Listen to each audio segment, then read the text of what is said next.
So, I guess I'm just going back through Disney's entire old catalog of 3D movies now. By old, of course, I mean like, the 2010s. Simpler times. Back when memes made sense, it wasn't just this.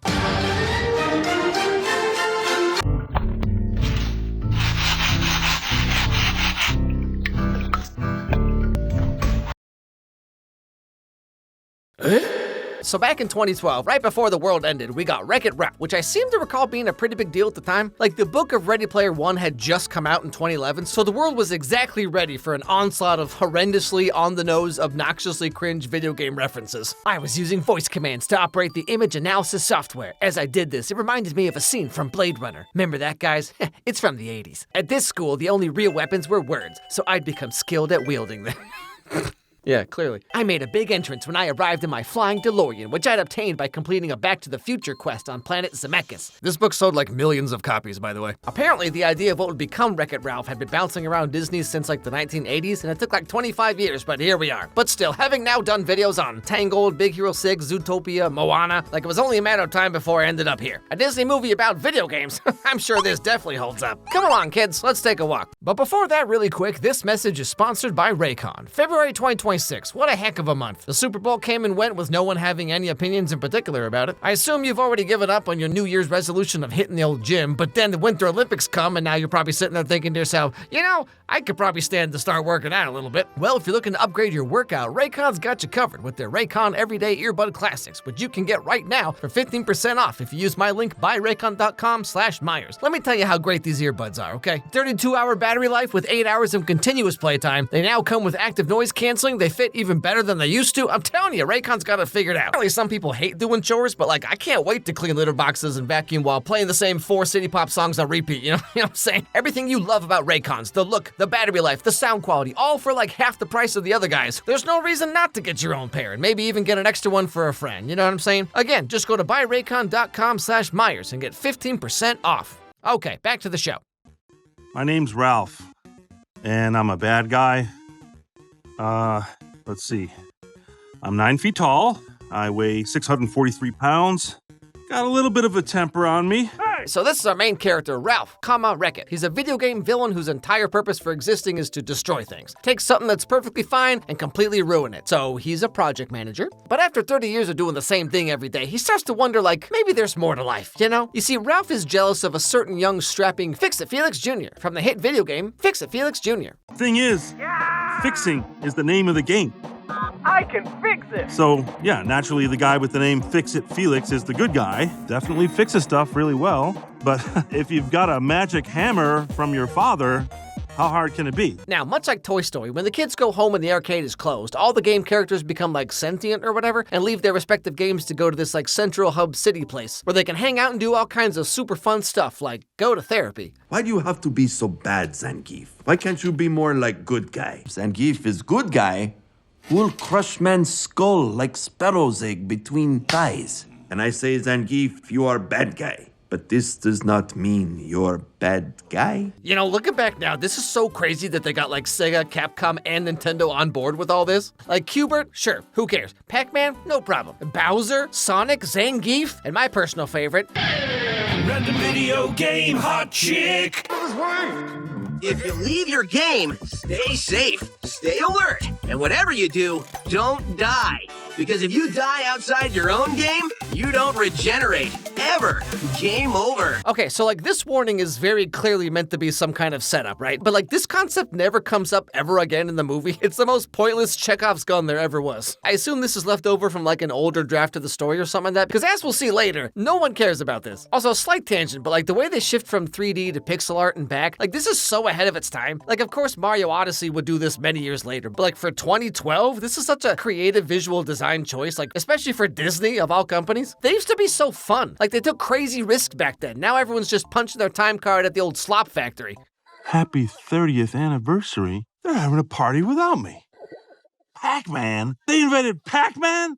That cherry-chasing dot muncher isn't even part of this game! Anyway, so like I said, Ralph, the dude who wrecks things, is kind of getting sick of everyone thinking that he's just Ralph, the dude who wrecks things. So he heads on up to a party that everyone's throwing for Felix. But of course, no one actually wants Ralph there. The Alex Meyers of Disney characters. This angry little guy here might be a lot happier if you put him up here with everyone else.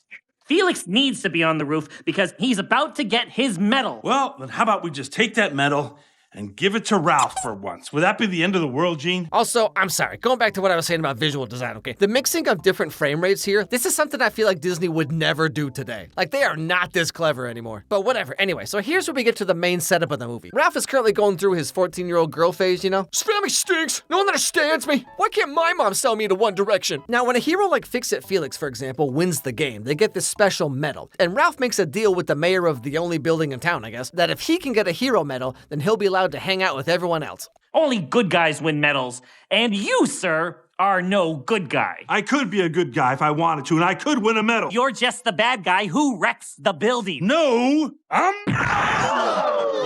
Yeah, you know, same kind of thing happened to me in high school back in like the early 2000s. Oh yeah, whatever, Jessica, I'm gonna go down to the mall right now and buy a pair of jeans from American Eagle. We'll see who's laughing then. I'm gonna show them all. Oh, what's that? You're already dating your coworker from Sam Goody who's 26 and coming to pick you up after school. But somehow I'm the weirdo? And so Ralph immediately runs off and joins the most dangerous, deadly game in the arcade, Hero's Duty. Before they hack. Oh, no, something coming out of their bottom! Oh, gross! Markowski, get trapped in formation.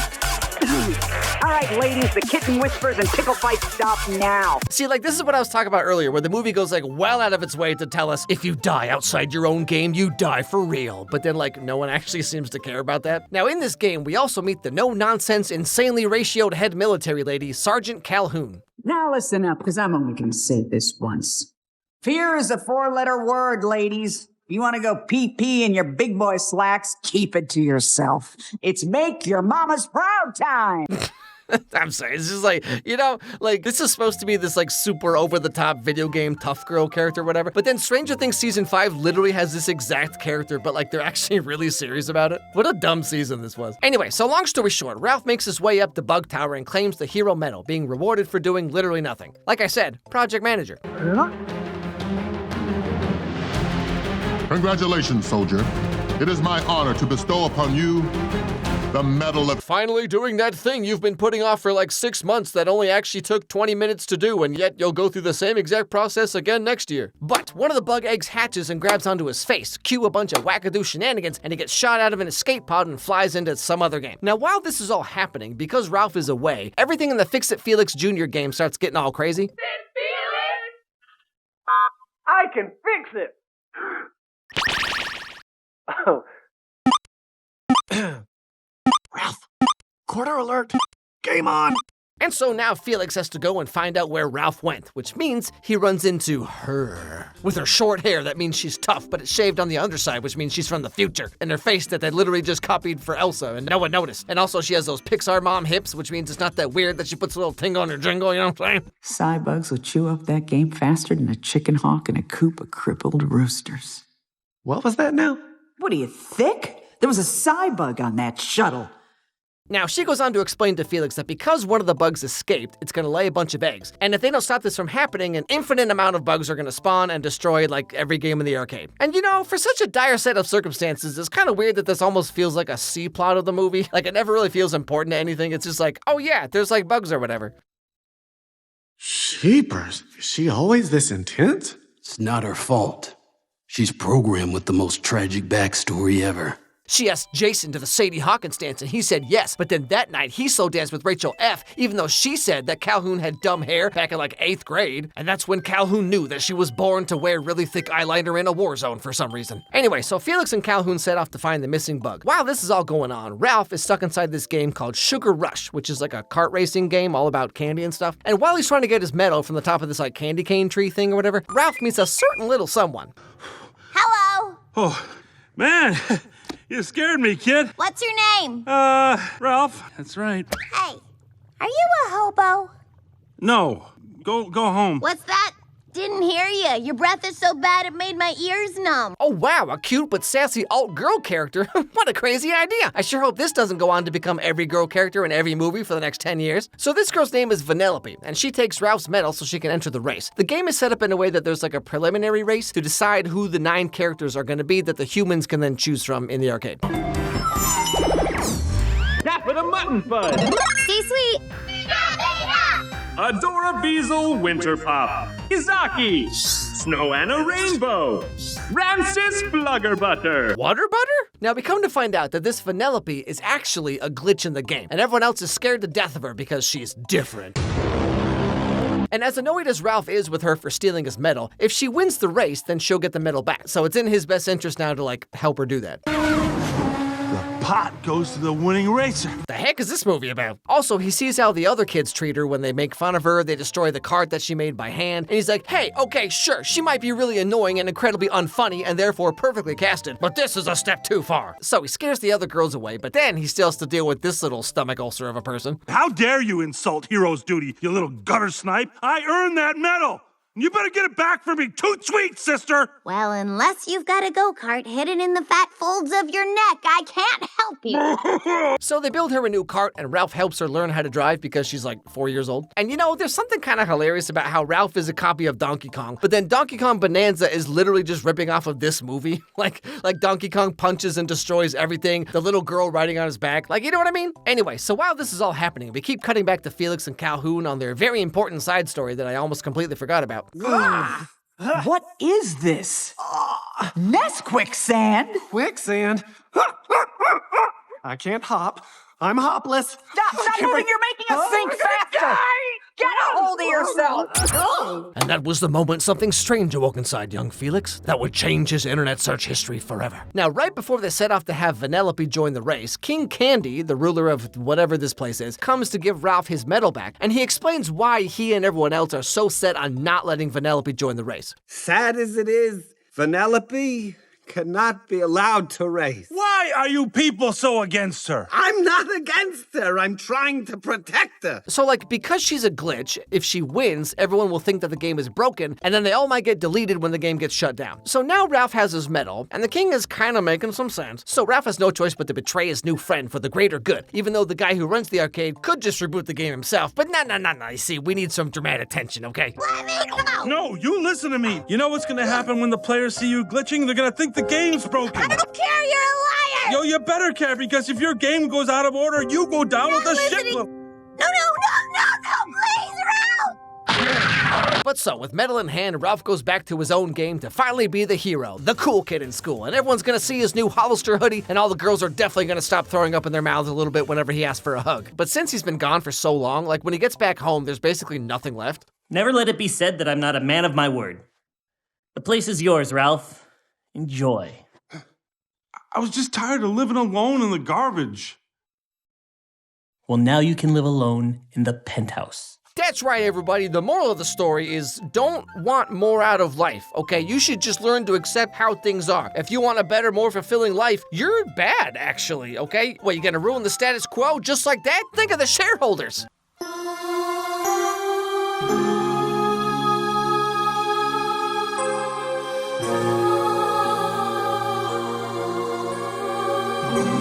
And so, with literally nothing else to do anyway, Ralph makes his way back to Sugar Rush. When this movie came out, I was living in Japan, and the Japanese title for this movie is Sugar Rush, so screw you, Ralph. Anyway, he runs back to find Vanellope because he kind of starts to think that maybe he doesn't quite have the whole story, Hey, cough drop. If Vanellope was never meant to exist, then why is her picture on the side of the game console? King Candy tried to delete her code. Tried to delete her code? So that's why she's a glitch. That's right, everybody. Not only was it King Candy himself who turned Vanellope into a glitch in the first place, but also, he's been mind-controlling everyone the whole time. And so Ralph finds Felix and they team up to save the day. Felix fixes the cart, Vanellope finally joins the race, and as this weird little depressed guy explains to us, if she finishes the race, the game will be reset and she will no longer be glitched. But then during the race, the king tries to stop her, and we finally find out what's really going on here. No!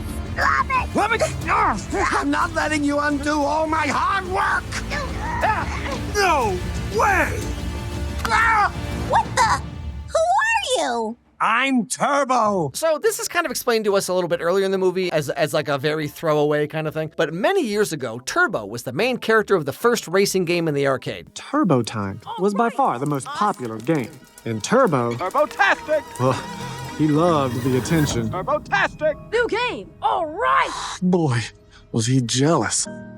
Now, it turns out Turbo entered this game and reprogrammed it so that he would be in charge. Part of that, for some reason, was to try and remove Vanellope, but in so doing, she became divergent. which I feel like kind of has nothing to do with the movie as a whole, you know? Like the movie's about Ralph not wanting to be a bad guy, but then the villain is talking about how he doesn't want to be replaced by like Gen Z kids or whatever. And like Turbo, the villain, is only in the movie for maybe like 4 minutes, and like these two plot threads have nothing to do with each other. Like I have zero emotional investment in whatever this dude's all about. If like, I don't know, let's say Ralph met Turbo earlier in the movie, and then Turbo was like, actually, villains are more important than heroes because no one wants to play a game with no challenge or whatever, right? That at least would tie into like the actual, hero's journey that Ralph is going on. But as the movie is now, this dude just kind of shows up for a couple minutes at the very end for basically no reason. Also, this happens. Bull roar. And then Turbo like fuses with the bugs, which is a thing he can just do, I guess. Turns into this like weird looking dude for 30 seconds, but then it's like over instantly anyway. To save the day, Ralph has to accept that he does indeed wreck things, and he punches through this Mentos mountain into the Coca-Cola River, which creates a giant explosion beam thing that destroys all the bugs. And again, like I just talked about, okay, like is this not literally like, am I crazy?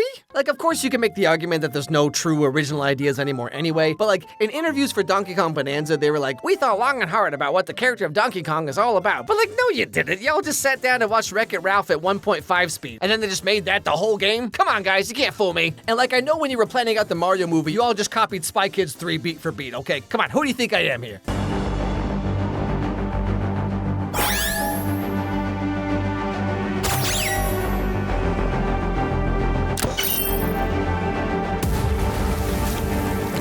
And so, the end of the movie, they find out that Vanellope is actually the main character of the whole game, and she's the princess of the Cavity Kingdom, or like whatever this is, which is why Turbo was trying to get rid of her. As your merciful princess, I hereby decree that everyone who was ever mean to me shall be executed. But like, so she crosses the finish line, the game is completely rebooted, everything's restored just like it was, but then for whatever reason, she's like still glitched anyway. Come on, this isn't me. This is me. Huh? I was here. I was there. I was glitching through the walls. I'm not giving that up. Oh, is that so? So what exactly were the stakes of this movie then? Because if you die outside your own game, you don't regenerate. Ever. Game over. Because if she crosses the finish line, the game will reset and she won't be a glitch anymore. Ha, psych! Turns out nothing means anything. Thanks for watching. Also, it's kind of weird how like the movie's about learning to accept yourself for who you are, that kind of thing. But like Vanellope is not a glitch. This is just something that was like thrust upon her by someone else against her will. But then also she's got to be true to herself, this version of her that didn't exist until like a week ago or something. But all the same, everyone goes back to their respective games and life goes on. That's pretty much the end of the movie. In retrospect, this is not really that fantastic of a movie, but I do really love the visual design of it. Like the ending credits in particular are just so creative, especially in the context of this being a movie from 2012. Like nowadays, of course, we got Sonic movies, we got Mario movies, we got the Minecraft movie. Like this has all been done a million times, right? But back in 2012, they were really going for it. And like whether or not you like this movie, it is a really great example of how creative and risk-taking Disney was during this time. I mean, sure, Tangled and Frozen are somewhat standard princess movies, to be fair, but they also had like Wreck-It Ralph, Big Hero 6, Zootopia, like they were really trying stuff. And now they're just kind of running everything into the ground as much as they can.